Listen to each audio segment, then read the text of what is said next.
Ya jelek aja, dumpul kalau pakai. agar hidup kecuali Allah Subhanahu wa Ta'ala yang Maha Kekal. Beberapa contoh: 1. Malaikat Israfil meniup sangkakala untuk kali yang pertama. Semua makhluk akan mati.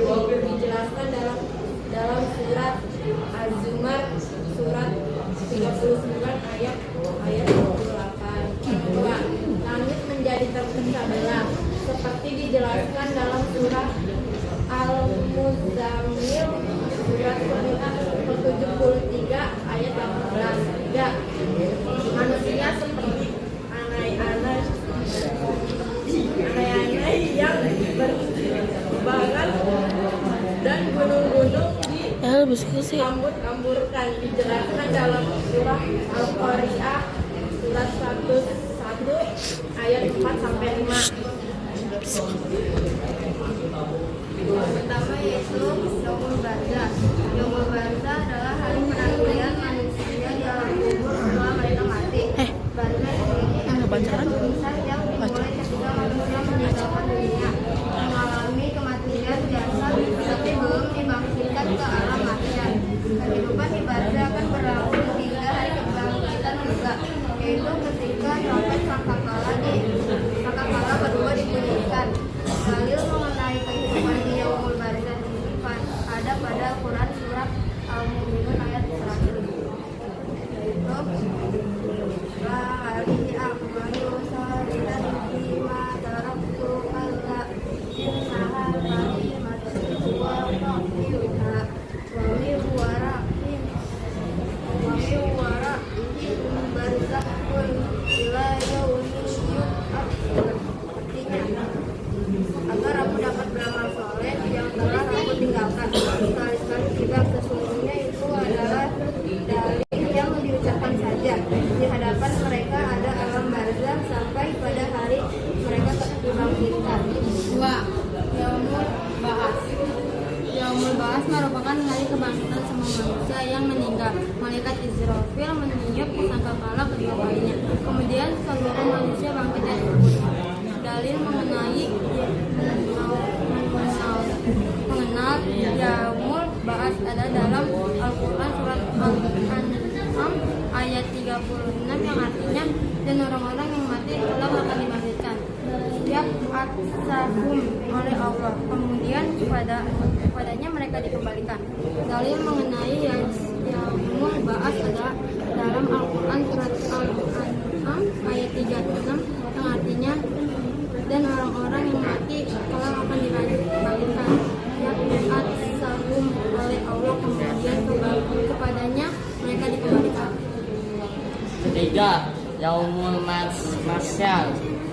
Yaumul Mahsyar adalah hari pembangkitan atau Yaumul Ba'ats. Mereka dikumpulkan di suatu tempat luas bernama Padang Mahsyar. Di Padang Mahsyar ini semua manusia menanti untuk diperhitungkan amalnya satu persatu. Peristiwa ini diceritakan pada Al-Quran surat Al-An'am ayat 22. Artinya, ingatlah tatkala kami kumpulkan mereka semua, kemudian kami berfirman kepada orang-orang yang mempersekutukan kami, manakah sekutu-sekutumu yang kamu sangkakan.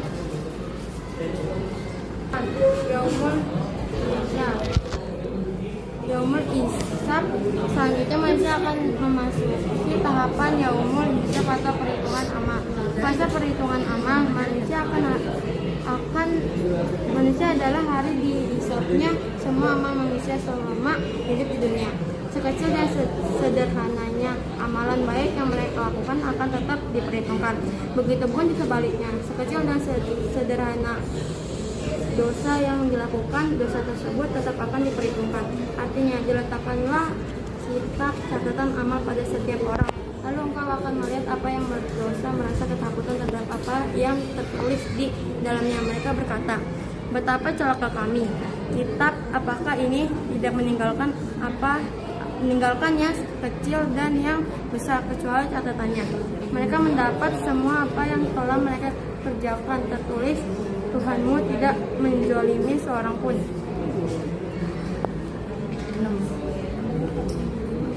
5. Yaumul Mizan. Yaumul Mizan adalah hari ditimbangnya amal perbuatan manusia ketika di dunia, baik amalan kecil maupun yang besar. Anak-anakku, pada peristiwa tersebut tidak ada perbuatan baik yang pernah dilakukan yang luput dari penimbangan Allah Subhanahu wa Ta'ala, meskipun hanya seberat atom akan ditimbang. Begitu pula dengan perbuatan jahat, sebagaimana firman Allah Subhanahu wa Ta'ala yang artinya, dan kami akan memasang timbangan yang tepat pada hari kiamat, maka tidak seorang pun dirugikan walau sedikit, sekalipun hanya seberat biji sawi, pasti kami mendatangkan pahala, dan cukuplah kami yang membuat perhitungan. Quran Surat Al-Anbiya Surah 21 ayat 47. Surga dan neraka. Allah menyediakan neraka bagi makhluk sesuai dengan perbuatan dosa dan maksiat yang dilakukan selama di dunia.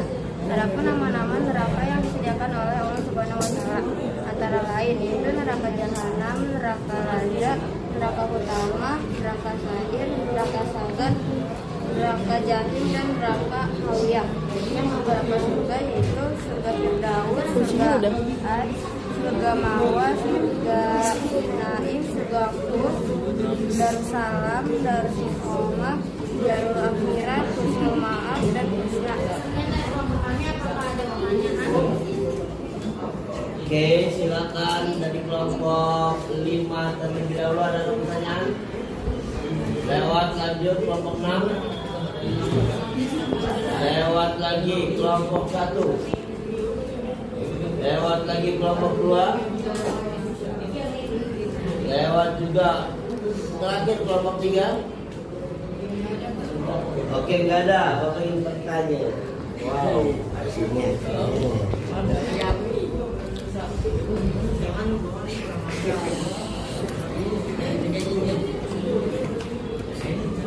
Baik, pertanyaannya adalah bagaimana cara agar manusia mendapatkan amal kebaikannya lebih berat dibandingkan amal keburukannya? Seperti bersedekah, melaksanakan kewajiban, sholat 5 waktu, mengaji. Terus ada lagi tambahan? Menolong orang yang sedang kesusahan. Iya, ada lagi? Bapak pernah menyampaikan bahwasanya ada dua kalimat yang bisa, yang ringan diucapkan bisa memberatkan amal timbangan. Subhanallah bihamdihi subhanallahil azim. Berarti itu termasuk amal baik tentang apa? Tadi kan ada sholat, sedekah, zikir. Zikir apa? Zikir. Iya, Berzikir. Zikir. Oke, terima kasih. Berikan aplaus untuk kelompok 4.